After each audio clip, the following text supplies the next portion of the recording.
She signed the hospital intake forms with trembling hands, each signature a conscious choice, not because she needed his permission or financial support, but because she was creating a paper trail of abandonment that would later demonstrate how completely he'd underestimated the pregnant wife he was leaving alone during a medical emergency. He appeared in the hospital lobby demanding to speak with administrators about unnecessary charges, his anger focused entirely on money rather than her well-being, completely unaware that the pregnant wife he abandoned at the hospital was the secret Trillionaire CEO of the company his mother worked for, the same organization that had just made his mother the keynote speaker at their annual leadership conference. His refusal to pay her medical bill became a public declaration, his voice rising as he explained to anyone within earshot that she should have thought about medical costs before getting pregnant, his words transforming a private crisis into a humiliating spectacle. His family's arrival turned individual cruelty into a collective performance, his mother leading the charge with mockery so cutting that nurses intervened to protect their patient's emotional state.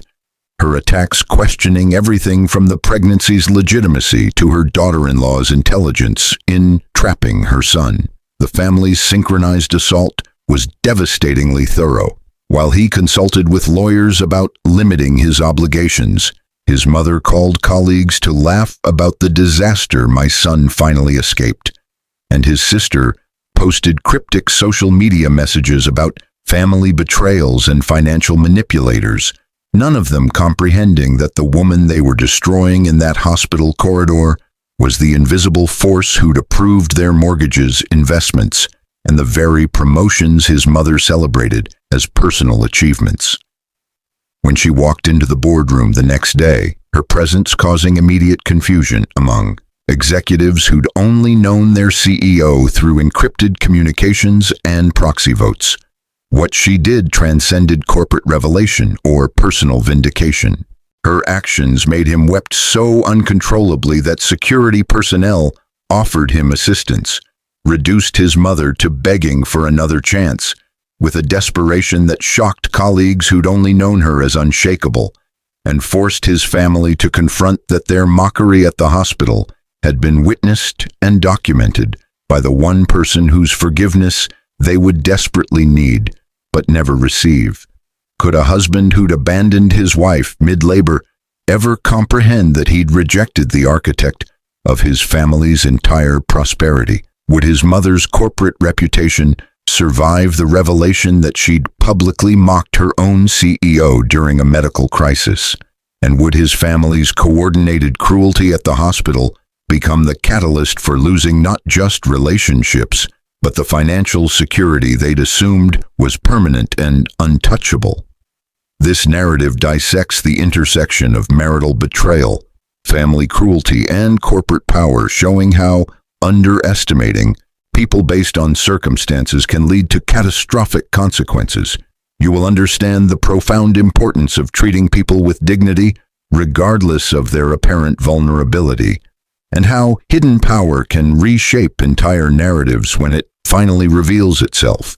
This story provides an unforgettable lesson about respect, accountability, and the reality that the people we dismiss or mistreat often hold far more power than we can imagine, and that cruelty always has consequences. Dear viewers, this story reveals how easily we judge people by their circumstances rather than their character, and the devastating cost of that mistake. You'll discover why treating everyone with dignity matters more than you think, how hidden power can exist where you least expect it, and why cruelty always comes back to haunt those who practice it. What lessons did this story teach you? If you were Brandon or Patricia, what would you have done differently? Drop your thoughts in the comments below and subscribe for more powerful, entertaining, and life-changing stories that will make you think twice about how you treat others. The emergency room's fluorescent lighting cast shadows across Emma's hospital gown as another contraction seized her body, the pain radiating through her abdomen with an intensity that made her grip the bed rail until her knuckles whitened. She'd arrived at Mercy General Hospital 3 hours earlier, the cramping having escalated from uncomfortable to unbearable during her solitary drive, but she'd deliberately chosen not to call her husband until she was certain this was actual labor and not another false alarm. The intake nurse had asked twice about her emergency contact, her professional concern barely masking the judgment in her eyes. When Emma explained that her husband was on his way, though both women understood, the hesitation in her voice suggested something more complicated than traffic delays. Brandon Matthews arrived at 11:47 p.m., his designer suit still crisp from whatever business dinner had apparently taken priority over his wife's third call, but his irritation was palpable the moment he stepped through the automated doors. He didn't come to her room first. That detail would later seem significant when Emma reconstructed the evening's events, but instead headed directly to the billing department, his voice carrying down the corridor as he demanded to speak with someone in charge of preventing financial exploitation. Emma heard fragments of his tirade from her hospital bed: elective procedures, unnecessary interventions, and most devastatingly, "I need documentation of every charge because I'm not signing a blank check for someone else's decisions." The obstetrician, Dr. Patricia Chen, had entered Emma's room during Brandon's lobby performance, her expression carefully neutral in that way medical professionals cultivate when witnessing family dysfunction they cannot ethically address. "Your contractions are 7 minutes apart, and your cervix is dilated to 4 centimeters, she'd explained, her clipboard containing details about Emma's high-risk pregnancy that Brandon had stopped attending appointments to learn about. "We need to monitor you closely given your gestational diabetes and the baby's positioning, but I need consent for the epidural and authorization for the attending neonatologist, given that you're only 37 weeks. Brandon had appeared in the doorway during Dr. Chen's explanation, his phone still in his hand, his attention divided between the medical information and whatever text conversation he'd been having.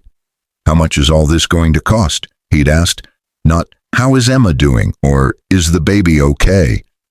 but a question so transactional that Dr. Chen had actually paused mid-sentence, recalibrating her understanding of the family dynamic she'd walked into.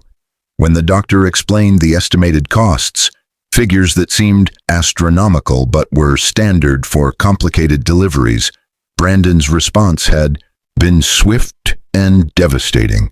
"That's not happening. We'll go with the minimum necessary intervention, and she can manage the pain without the epidural. Natural childbirth is actually healthier anyway." Emma had signed her own consent forms with hands that shook from both physical pain and emotional shock, her signature appearing on documents that Brandon refused to even glance at, much less authorize. The nurse who'd witnessed the interaction, a veteran labor and delivery professional named Sandra who'd seen every variation of family crisis, had quietly placed a box of tissues on Emma's bedside table and made eye contact that communicated both solidarity and professional limitation. "You don't need anyone's permission to advocate for your own medical care," Sandra had said softly, her words carrying a weight that suggested she understood far more than the surface situation revealed. But Brandon's financial cruelty was merely the opening act of the evening's degradation. At 1:23 a.m., while Emma labored through contractions that now came every 4 minutes, Brandon's mother, Patricia Matthews, arrived with the force of a woman who'd received urgent summons about a family emergency. She swept into the hospital in a Chanel suit, despite the late hour, her designer handbag coordinating with shoes that clicked authoritatively against the linoleum, every element of her appearance broadcasting the corporate power she wielded as Vice President of Strategic Operations at Fitzgerald Global Enterprises, the same company where she'd just been selected as keynote speaker for their annual leadership summit. Patricia's assessment of the situation was immediate and damning. "This is exactly the kind of manipulative behavior I warned you about," she announced to Brandon, her voice loud enough to carry into adjacent rooms where other laboring mothers and their families couldn't help but overhear. Suddenly there's a complicated delivery requiring expensive interventions. This is financial entrapment, and I didn't raise you to be anyone's ATM. She turned to Emma with an expression that mixed contempt with what she probably believed was tough love. If you cannot afford the consequences of your reproductive choices, perhaps you should have considered that before trying to secure your position in this family through pregnancy. The nurse, Sandra, had actually stepped between Patricia and Emma's hospital bed at that point, her professional demeanor hardening into something protective and legally precise. "Ma'am, I need to ask you to lower your voice. This is a medical facility, and your behavior is creating a stressful environment that is contraindicated for our patient's condition." But Patricia Matthews was not a woman accustomed to being corrected by people she perceived as service staff, and her response escalated the confrontation into territory that would later become crucial evidence. "I know my rights, and I know manipulation when I see it. This girl has been nothing but a financial drain since my son made the mistake of marrying her, and now she's trying to use a baby to lock in her meal ticket." Emma had endured the verbal assault in silence, each word landing like a physical blow, but her hands never stopped moving. She was documenting everything, timestamps written in the margins of her intake paperwork, names of witnesses noted on the back of medical instruction sheets, and most importantly, her phone's voice recorder capturing every word of Patricia's tirade. She wasn't documenting out of spite or revenge fantasy, but with the calm precision of someone who understood exactly how power worked and how thoroughly these people had misunderstood who held it. By 3:00 a.m., Brandon's sister Melissa had joined the hospital gathering, not to offer support, but to live stream cryptic messages on her social media about family drama and people who trap men with pregnancies they can't afford.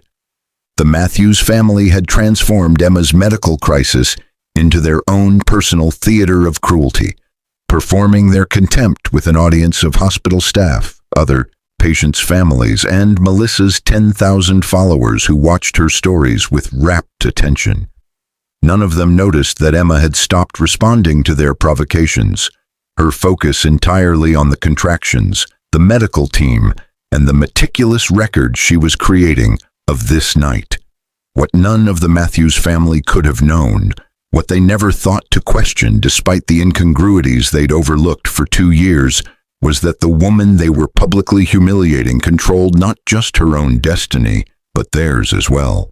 The executive boardroom on the 42nd floor of Fitzgerald Global Enterprises headquarters gleamed with the kind of understated luxury that separated billion-dollar corporations from merely successful ones, its floor-to-ceiling windows offering panoramic views of the city skyline that Patricia Matthews had spent 15 years earning the right to enjoy. The quarterly leadership meeting had been scheduled for 9 a.m., but an emergency addendum had been sent at 6:47 a.m., a message from the CEO's office that read simply, "Mandatory attendance, no exceptions. The CEO will be joining in person for the first time." Patricia Matthews arrived at 8:30 a.m., her confidence bulletproof after the previous night's hospital confrontation, regaling her fellow executives with an edited version of events that painted her as a protective mother saving her son from financial ruin. "You should have seen her," Patricia laughed to the chief financial officer and the VP of Human Resources, her voice carrying the casual cruelty of someone who'd never faced consequences for such behavior. Sitting in that hospital bed like she was entitled to a luxury birthing experience on my son's dime. "I told Brandon he needs to document everything for the divorce attorney because this kind of manipulation is exactly what prenuptial agreements are designed to prevent." The other executives offered uncomfortable laughs and murmured agreements, not because they necessarily endorsed Patricia's viciousness, but because Patricia Matthews was not a woman whose displeasure anyone courted voluntarily. She'd built her reputation on ruthless efficiency and her ability to handle difficult personnel situations, which was corporate euphemism for her willingness to destroy careers when she perceived disloyalty or incompetence. Her impending keynote speech at the leadership conference was meant to celebrate her decisive leadership style, though the HR department had received 17 complaints about her management approach in the past 3 years alone, complaints that somehow never reached the CEO's attention. At 8:55 a.m., the boardroom began filling with Fitzgerald Global's entire executive leadership team, 23 vice presidents, 7 C-suite officers, and the company's general counsel, who always attended meetings where the CEO might make rare appearances. They'd been briefed that the CEO would be addressing organizational restructuring and accountability measures, language vague enough to make everyone nervous, but specific enough to ensure complete attendance. Patricia had secured her usual seat near the head of the table. Her leather portfolio open to notes for the quarterly performance review she'd prepared, completely unconcerned about whatever restructuring might be announced. Her numbers were excellent.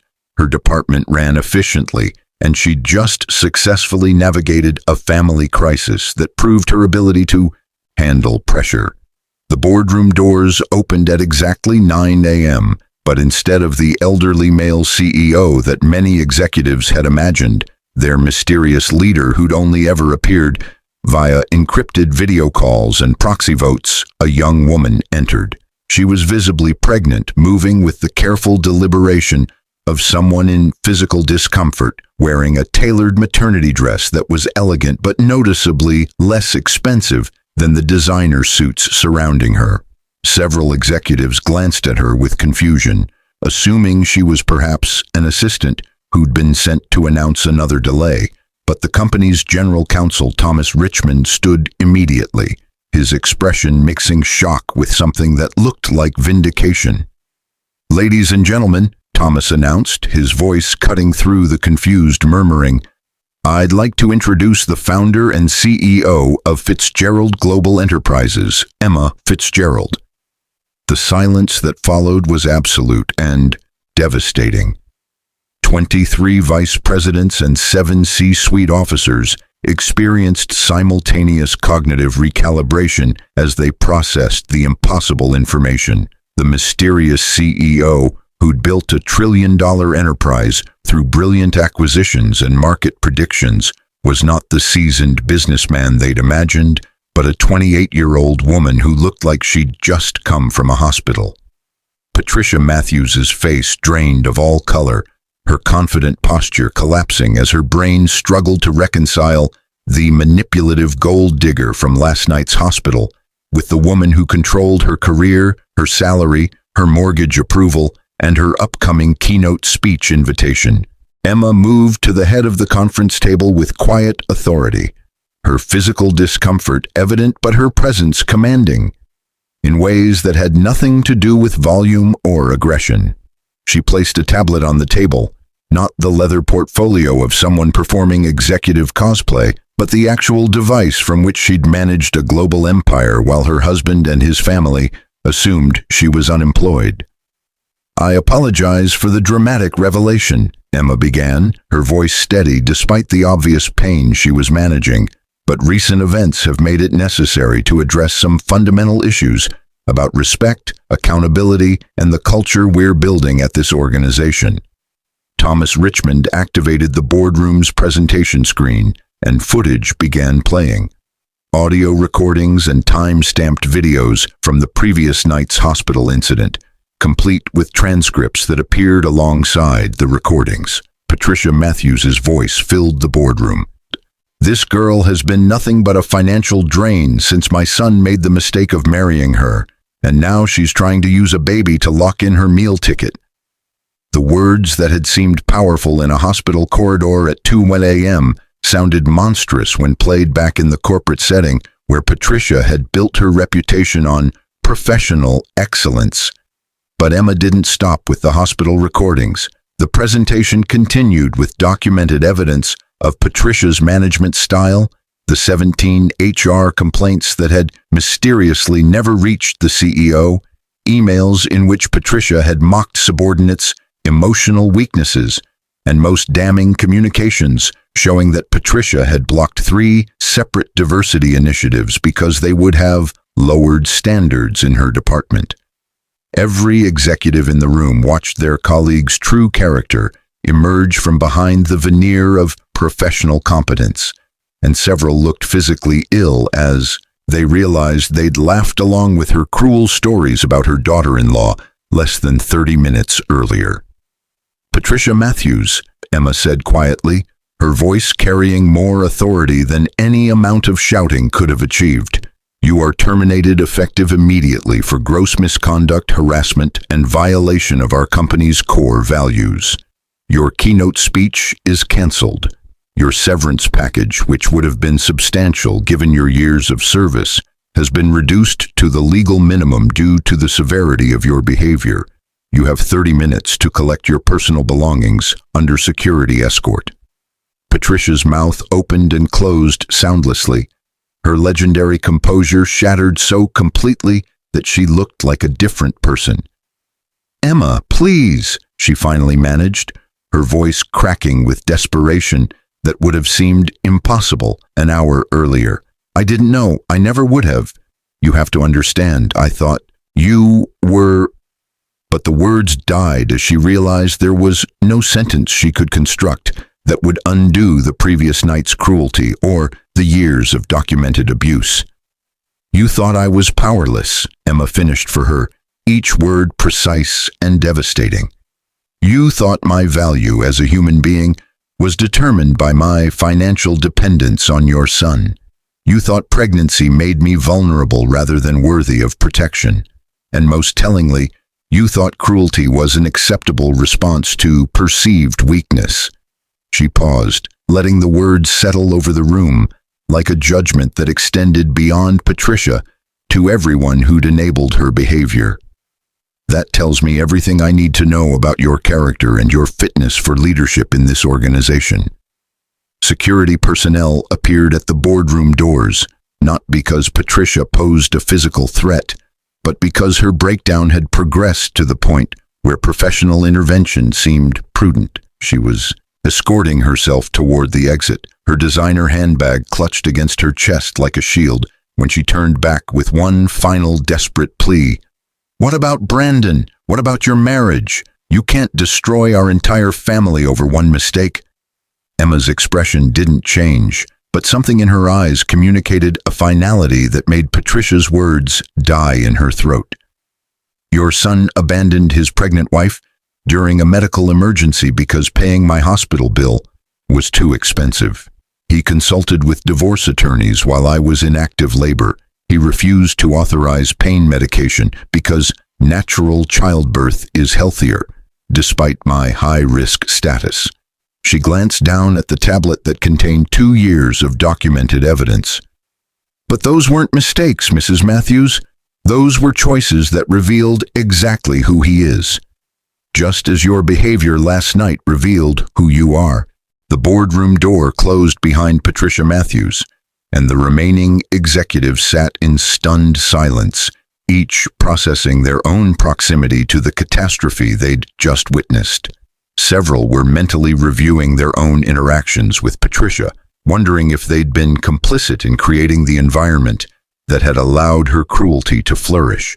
Others were recalculating their understanding of the quiet young woman some had seen at company events, always standing slightly apart from the crowd, always observing but never seeking attention. Emma remained standing at the head of the table, her hand resting protectively on her abdomen where her baby, the child Brandon had considered too expensive to support, moved with the restless energy of late pregnancy. "The reason I've chosen to reveal my identity today," she continued, her voice addressing the broader implications beyond one woman's termination, "is because Patricia Matthews's behavior represents a systemic failure that extends throughout this organization. She didn't create her cruelty in a vacuum. She learned that it was acceptable, even advantageous, because we've built a culture where results excuse behavior and power excuses contempt. The executives shifted uncomfortably, recognizing that Emma's critique extended beyond the departed Patricia to the leadership structure that had enabled and rewarded her approach for over a decade. Effective immediately, Emma announced, we will be implementing comprehensive accountability measures for all leadership positions. The HR complaints that were lost or misfiled will be reviewed by an external firm. The diversity initiatives that were blocked will be reinstated and expanded.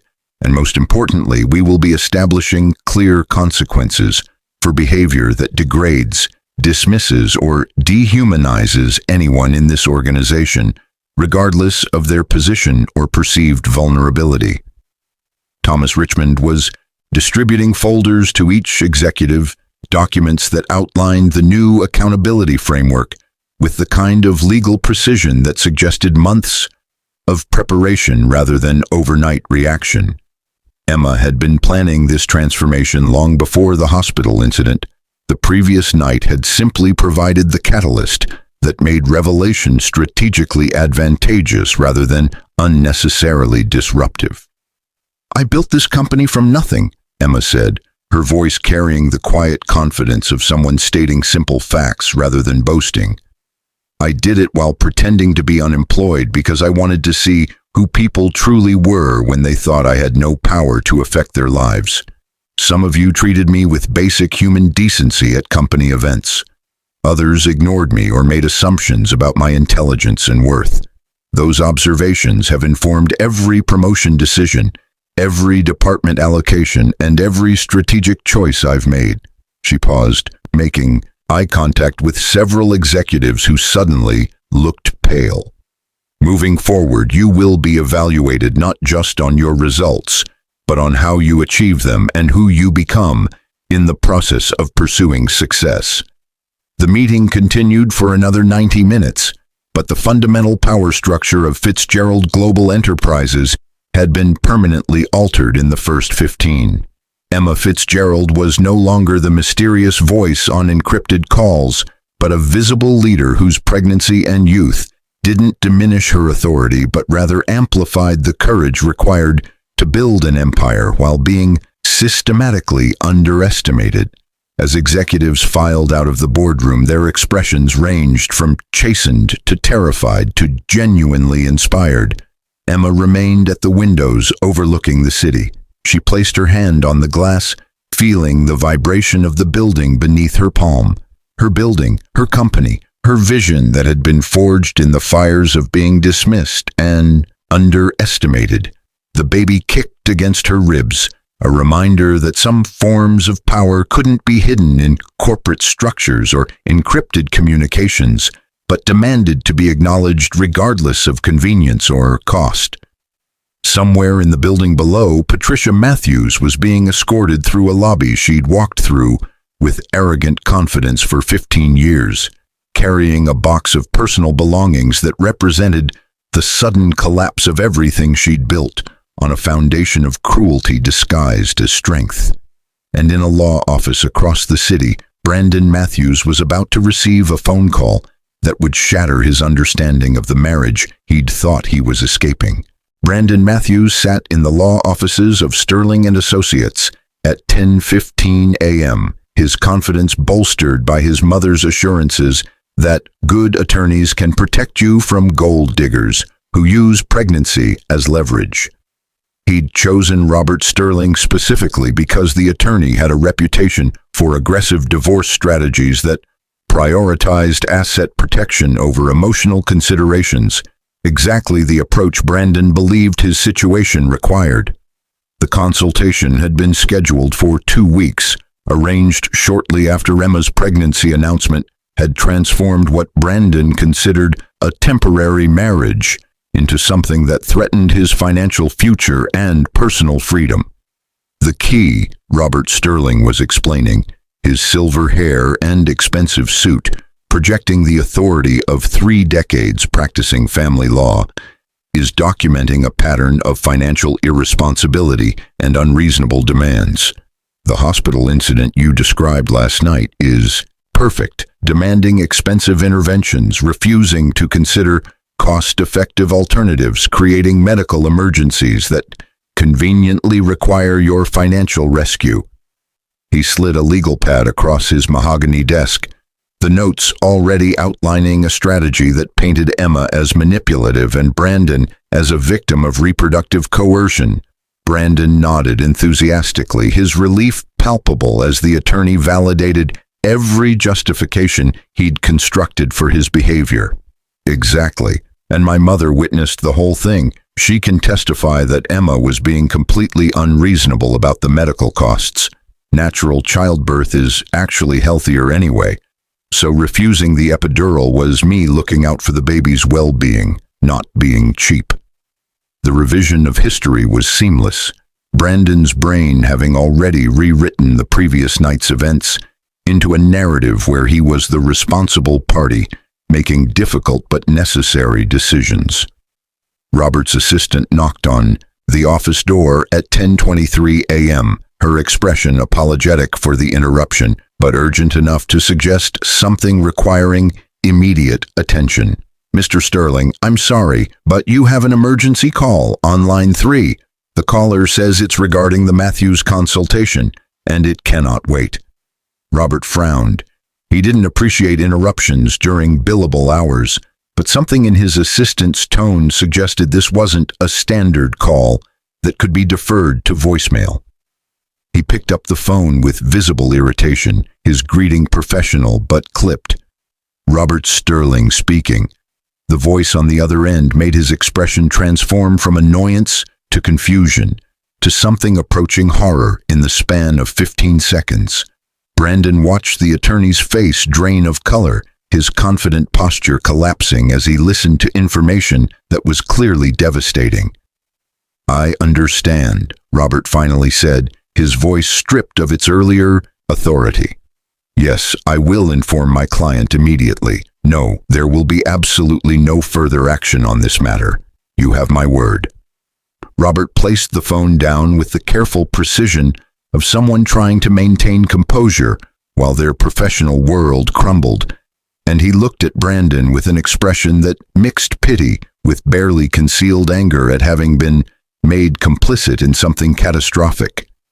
"Mr. Matthews," he began, each word measured and careful, "I need to inform you that I cannot represent you in divorce proceedings against Emma Fitzgerald. In fact, no reputable attorney in this city will be able to represent you, and I strongly advise you to retain legal counsel immediately, not for divorce, but for the consequences you're about to face." Brandon's confusion was genuine and complete. "What are you talking about? Who was that on the phone? Emma doesn't even have an attorney. She can't afford one, which is exactly why I need protection." But the words died as Robert activated his computer screen and turned it to face Brandon, displaying the Fitzgerald Global Enterprises website with its corporate leadership page that Brandon had never thought to examine during his 2-year marriage. The photograph showed Emma, his Emma, the woman he'd assumed was unemployed and financially dependent, identified as Emma Fitzgerald, founder and chief executive officer. The bio beneath detailed her creation of a $1 trillion enterprise through strategic acquisitions in technology, pharmaceutical development, and renewable energy sectors. Her Harvard MBA that she'd completed while building her company, and her reputation as one of the most brilliant and secretive minds in modern business. Brandon's brain struggled to process the information, each fact colliding with his constructed reality where Emma was the helpless party and he was the one with power.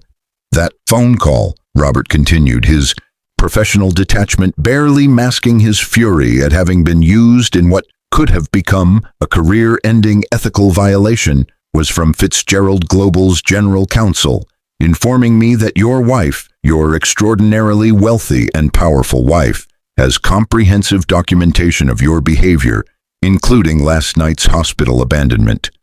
They wanted to ensure I understood the legal and professional consequences of proceeding with a divorce strategy based on fictitious claims of her financial manipulation. The attorney opened a folder that his assistant had apparently delivered during the phone call, documents that Brandon recognized with growing horror as his own financial records, mortgage applications, car loans, credit card accounts, investment portfolios, every single one approved or facilitated by Fitzgerald Global's Financial Services Division. "Your mother's position at Fitzgerald Global?" Robert continued, his tone suggesting he was delivering information Brandon should have discovered through basic due diligence. "Your sister's marketing contract with their subsidiary, your father's retirement investment portfolio managed by their wealth management division, your own business loan that allowed you to open that consulting firm last year?" He paused, letting each revelation land like a physical blow. "All of it flows from your wife's company. You didn't build your life despite her. You built it entirely because of her." Brandon's hands were shaking as he scrolled through the corporate documentation, finding his own name attached to transactions he'd celebrated as personal achievements, the business loan he'd secured through excellent networking, the mortgage approval that had come through because of my strong credit, the investment opportunities his father had bragged about discovering through superior market research. Every advantage the Matthews family had celebrated as proof of their superiority had originated from the woman they'd spent 2 years dismissing as beneath them. "The hospital bill you refused to pay?" Robert's voice had shifted from angry to something approaching clinical assessment of catastrophic failure. "Approximately $8,000 for a complicated delivery. Your wife's personal net worth is conservatively estimated at $2.3 billion. You abandoned the mother of your child, a woman who could have bought the entire hospital, over a bill that represents 0.03% of her wealth because you assumed her vulnerability made her worthless." The law office suddenly felt suffocating, the leather chairs and mahogany furniture transforming from symbols of power into witnesses to Brandon's complete misjudgment of reality. His phone began buzzing with incoming calls and texts, the volume suggesting something significant had happened in the world beyond this office. He glanced at the screen to see messages from his mother, his sister, former colleagues, and business associates. The preview texts visible enough to communicate catastrophe. "What did you do? And did you know who she was? And your mother just got fired and the company is saying you abandoned the CEO?" Robert stood, signaling the consultation's termination with body language that communicated both professional obligation and personal disgust. "Mr. Matthews, I'm going to give you advice that I rarely offer because it typically falls on deaf ears. You need to understand that you didn't just destroy your marriage or make a mistake in judgment. You revealed your fundamental character to someone with comprehensive power over your entire family's financial ecosystem, and you did it in the most cruel and public way imaginable." He walked to his office door, opening it in clear invitation for Brandon to leave. "The question isn't whether you can win a divorce settlement. The question is whether you can convince your wife not to dismantle everything your family has built on the foundation of her generosity that you mistook for weakness."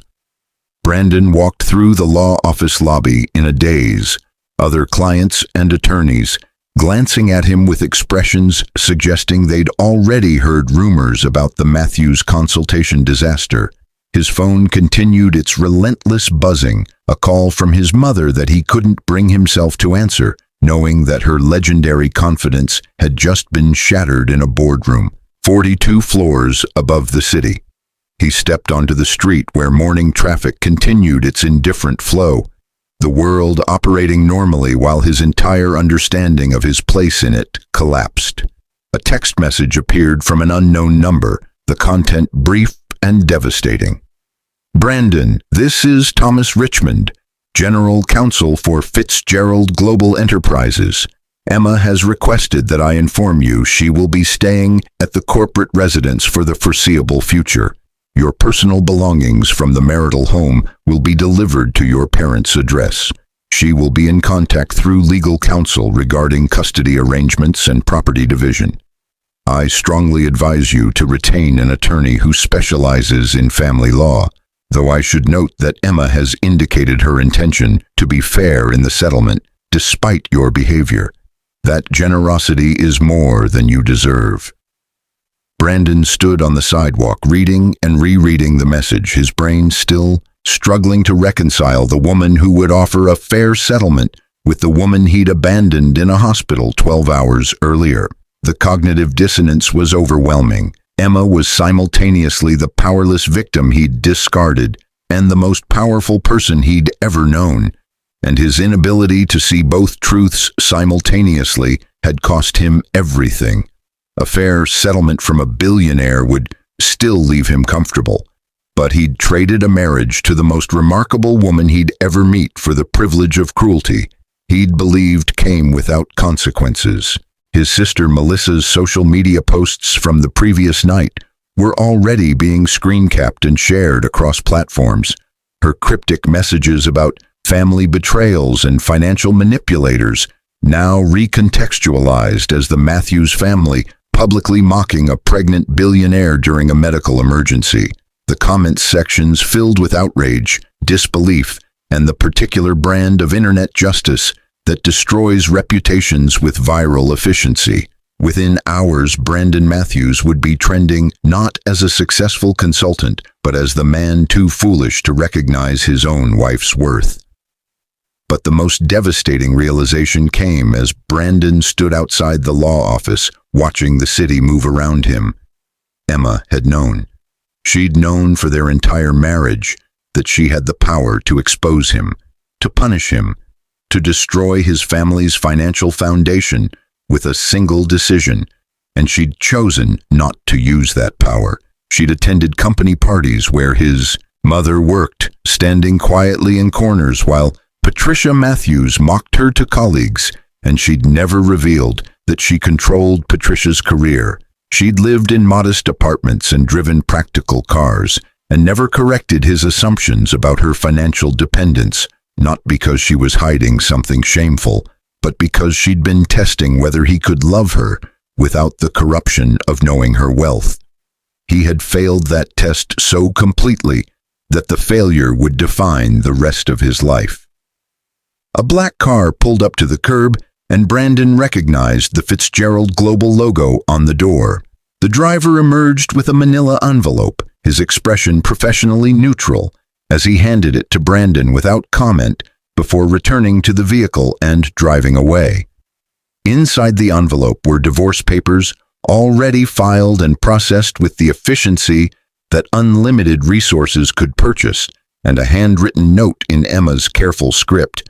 "Ah, Brandon, I gave you every opportunity to see me as a person rather than a circumstance. I hoped that love might be stronger than the corruption of knowing my wealth, but I learned that you couldn't respect someone you perceived as powerless. The cruelty you showed last night wasn't an aberration, but a revelation of who you become when you think there are no consequences for your actions. I'm filing for divorce not because you abandoned me at the hospital, but because you proved that your values are conditional on whether someone can defend themselves from your contempt. Our child deserves a father who understands that human worth isn't measured in financial utility. I hope you become that person, even if it's too late for us. Emma." Brandon read the note 3 times, each word a precise articulation of his failure, and for the first time since the hospital, tears began streaming down his face. Not tears of self-pity or anger, but the devastating recognition that he'd destroyed something irreplaceable because he'd been too arrogant to imagine he could be wrong about someone's value. The security personnel Robert Sterling had mentioned weren't coming to arrest him. There was no legal crime in abandoning your wife at a hospital or refusing to pay medical bills for someone who didn't need your money. The consequences were far more profound than legal punishment. He would live the rest of his life knowing he'd been married to an extraordinary woman and had treated her with casual cruelty because he'd mistaken her discretion for weakness. Somewhere in a corporate residence 42 floors above the city, Emma Fitzgerald was preparing for the birth of a child who would inherit a trillion-dollar empire and a mother who'd proven that power wielded with integrity was far more devastating than any amount of revenge. And Brandon Matthews stood on a sidewalk holding divorce papers, finally understanding the magnitude of what he'd lost, knowing that no amount of weeping or begging for another chance could undo the choice he'd made when he'd valued money over the human being carrying his child. 3 weeks after the Boardroom revelation, Emma Fitzgerald sat in her private office on the 42nd floor, her daughter sleeping peacefully in a bassinet beside her desk, a detail that would have scandalized traditional corporate culture but was precisely the kind of boundary-breaking Emma had built her company to enable.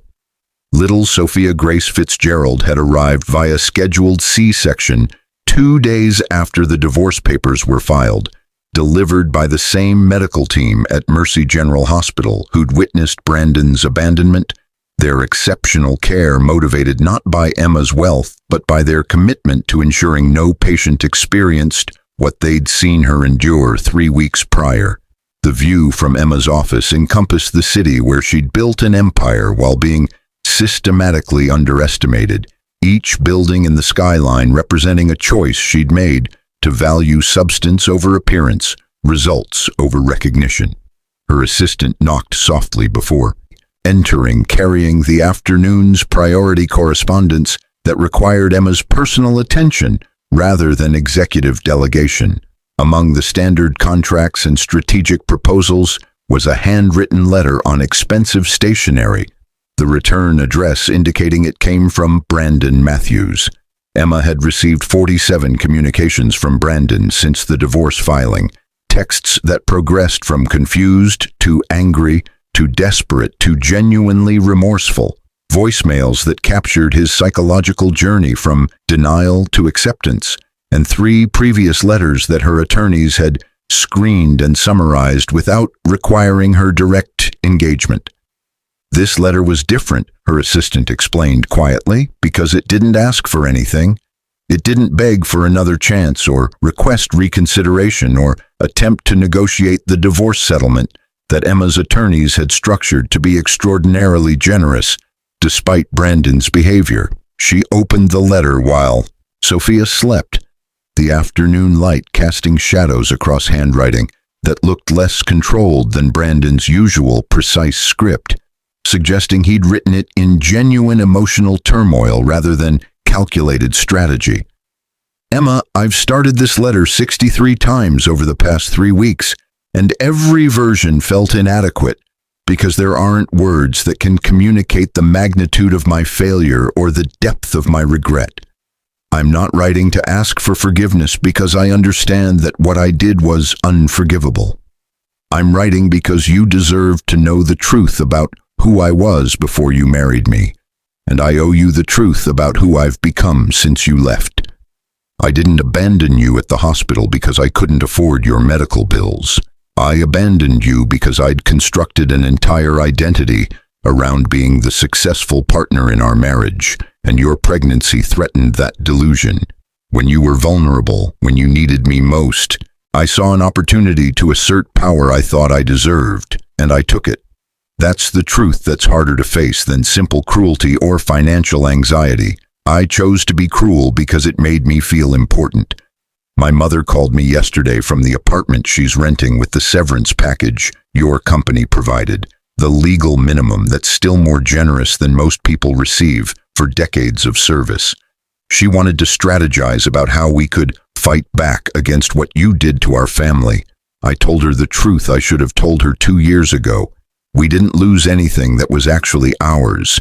Every advantage we celebrated, every opportunity we claimed through merit, every success we attributed to our superiority came from your generosity that we mistook for weakness. We weren't victims of your revelation. We were beneficiaries of your patience, and we responded to your kindness with contempt. I've been seeing a therapist, not the kind who helps you win custody battles, but the kind who forces you to confront why you became someone capable of abandoning their pregnant wife. We've talked about how I learned to measure people's worth by their utility to me, how I confused financial dependence with personal weakness, how I developed a worldview where vulnerability was contemptible rather than human. Those conversations have been more painful than losing you, because they've shown me that I didn't just fail in one moment. I built an entire personality around values that are fundamentally broken. Sophia is 3 weeks old now, and I've seen exactly 3 photographs that your attorney sent to establish that I'm being kept informed of her well-being. She has your eyes and my mother's chin and an expression of serious concentration that makes her look like she's already planning her first corporate acquisition. I know I have no right to be part of her life, beyond whatever custody arrangement you deem appropriate, but I want you to know that I'm working to become someone worthy of being her father, even if that transformation comes too late to save our marriage. The settlement you offered is more than fair. It's more than I deserve. And the fact that you can be generous after what I did to you tells me everything I need to know about the difference between who you are and who I became. I'm not contesting anything. I'm signing the papers and accepting the consequences of my choices, not because I've given up, but because I finally understand that love isn't about what I can take from someone, but what I can become for them. I don't expect you to read this. I don't expect it to change anything between us. I'm writing because you spent 2 years being invisible in our marriage, and I want you to know that I finally see you, not your wealth or your power or your corporate achievements, but the woman who gave me every opportunity to be better than I was and who documented my failure not out of vindictiveness, but out of a realistic assessment that I would never voluntarily accept responsibility for my cruelty. I hope Sophia grows up to have your integrity, your patience, and your ability to see through people's performances to their actual character. And I hope she never meets someone like who I was when I walked away from you in that hospital. I'm sorry. Those words are inadequate, but they're the truth I should have been capable of recognizing 3 weeks ago. Brandon. Emma read the letter twice, her professional mind analyzing it for manipulation or strategy, while her exhausted heart recognized what seemed like genuine transformation, though she'd learned through brutal experience that people's capacity for performance often exceeded their capacity for actual change. She placed the letter in a folder marked Personal Sophia's Future, a collection of documents she was assembling so her daughter would someday understand the complicated circumstances of her birth and the choices her mother had made in responding to betrayal. The intercom on Emma's desk chimed softly, her assistant's voice conveying information that required immediate attention. Ms. Fitzgerald, the reporter from Forbes, is here for your interview about the restructuring at Fitzgerald Global, and the diversity initiative team has the quarterly report ready for your review. Should I have them wait until after the Forbes interview? Emma glanced at Sophia, still sleeping peacefully despite the corporate machinery operating around her, and made a decision that would have seemed impossible 3 weeks earlier. Send the diversity team in first. The Forbes interview can wait 30 minutes. They're here to write about corporate accountability, and I'd rather show them what that looks like in practice than just talk about it in theory. She stood, smoothing her dress and checking her reflection, not out of vanity but out of awareness that every choice she made now would be scrutinized as evidence of whether powerful women could balance motherhood and corporate leadership. The diversity initiative team entered her office with visible nervousness. 3 junior executives who'd been promoted specifically because Emma's restructuring had eliminated the gatekeepers like Patricia Matthews, who'd blocked their advancement for years. They'd prepared a presentation about recruiting practices, mentorship programs, and accountability metrics, but their eyes kept darting to the bassinet where Sophia slept, clearly uncertain about the protocol for presenting to a CEO with an infant in the room. "Before we begin," Emma said, her voice carrying the quiet authority that had built a $1 trillion empire, I want you to understand why this meeting is happening in this office with my daughter present. For too long, we've operated under the delusion that professional excellence requires separating our humanity from our work. We've built systems that punish vulnerability and reward people who can perform invulnerability most convincingly. That paradigm doesn't just harm individuals, it corrupts our entire understanding of what leadership should look like. She gestured to the presentation materials they'd brought, inviting them to proceed while she listened with the same focused attention she gave to billion-dollar acquisition strategies. Their proposals were thoughtful and comprehensive, addressing not just surface-level diversity metrics, but the deeper cultural issues that had allowed people like Patricia Matthews to thrive, while talented people were systematically excluded. As they presented, Sophia began to fuss softly, and Emma picked her up without interrupting the presentation, holding her daughter while processing complex policy proposals with the kind of integrated competence that shouldn't have been remarkable, but was still sufficiently rare to be revolutionary. The Forbes reporter, admitted to the office 20 minutes later, captured an image that would become iconic in discussions about modern leadership. Emma Fitzgerald nursing her infant daughter while signing off on a diversity initiative that would reshape hiring practices across a trillion-dollar enterprise. The photograph wasn't staged or calculated for publicity. It was simply the reality of a woman who refused to accept that power and humanity were mutually exclusive categories. Ms. Fitzgerald, the reporter began, her recorder activated, and her questions prepared through weeks of research. 3 weeks ago, you revealed your identity as CEO in what many are calling the most dramatic boardroom confrontation in corporate history. You fired a senior vice president, restructured your entire leadership accountability framework, and filed for divorce from your husband who'd abandoned you during a medical emergency. Some are calling you a hero. Others are suggesting this was a calculated revenge plot. How do you respond to those characterizations? Emma adjusted Sophia's position, her daughter's small hand gripping her finger with the kind of trust that Brandon's letter claimed he was working to deserve. I respond by rejecting the premise that those are the only two options. I'm not a hero. I'm a person who had access to power and chose to use it to address injustice rather than perpetuate it. And this wasn't revenge. Revenge would have been using my power to destroy people who hurt me. What I did was create accountability for behavior that should never have been acceptable in the first place. The reporter scribbled notes, her follow-up question already forming.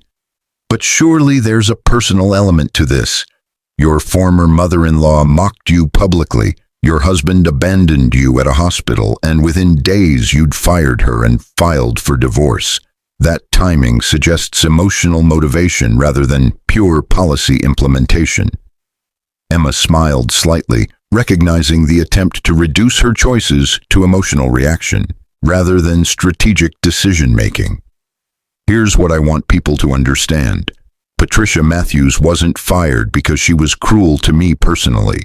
She was fired because her cruelty to me revealed a pattern of behavior that had been harming this organization for over a decade.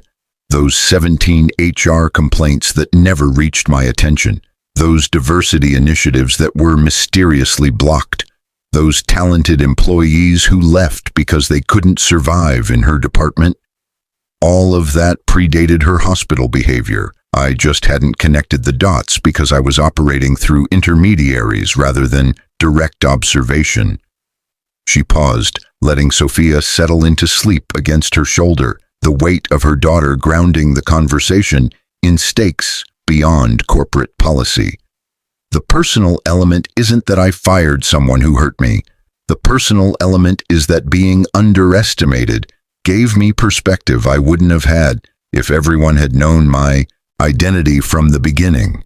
I saw how people treat those they perceive as powerless, and that observation informed every restructuring decision I've made. The interview continued for 90 minutes, ranging from questions about Fitzgerald Global's diversity initiatives to Emma's plans for parental leave policies, to her perspective on whether women leaders faced different scrutiny than their male counterparts. Through it all, Sophia slept or nursed or made the small noises of infancy, her presence transforming what could have been a standard corporate profile into something more nuanced, an examination of what leadership looked like when it refused to pretend that power required performing invulnerability. As the reporter prepared to leave, she asked one final question that cut to the heart of the narrative that had captivated public attention. Your ex-husband's letter has been reported in several outlets.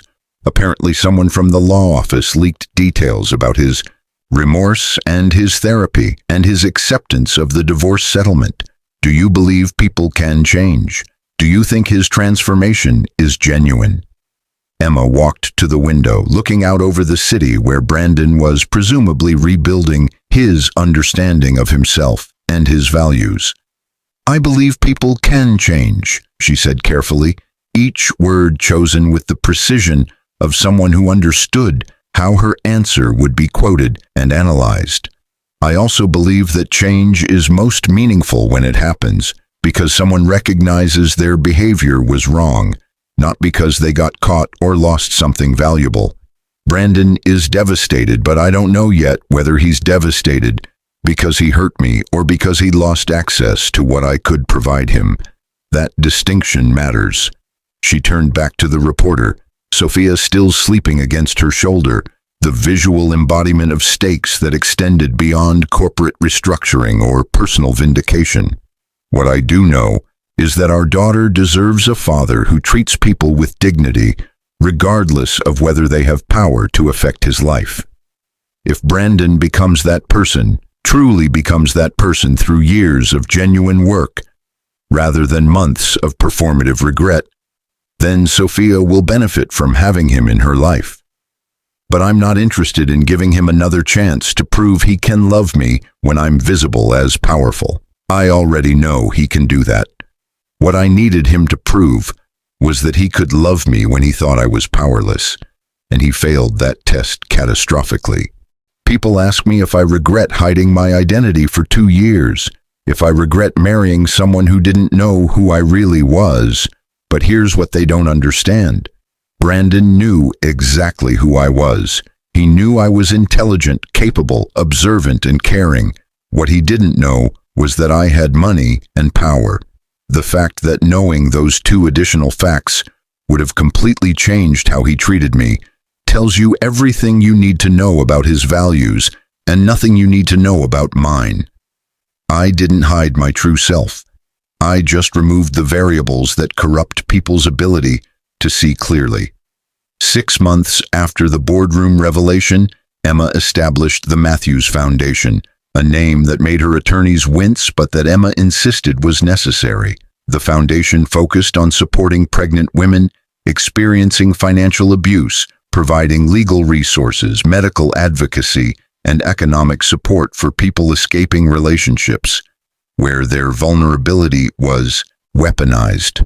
The foundation's first major grant went to Mercy General Hospital, funding a program that trained medical staff to recognize signs of financial abuse during pregnancy and connect patients with resources before crises escalated to abandonment. Brandon attended the foundation's launch event, sitting in the back row where he could witness the transformation of his cruelty into systemic support for others. His presence neither welcomed nor rejected, but simply acknowledged as part of the complicated truth about how harm could eventually catalyze healing.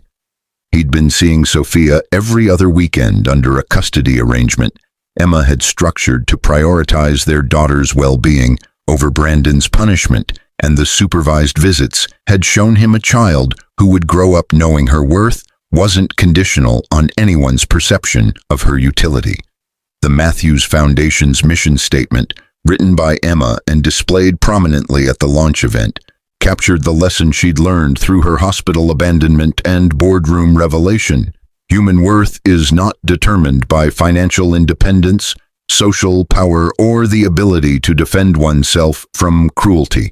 Every person deserves dignity, respect, and support, especially in moments of vulnerability.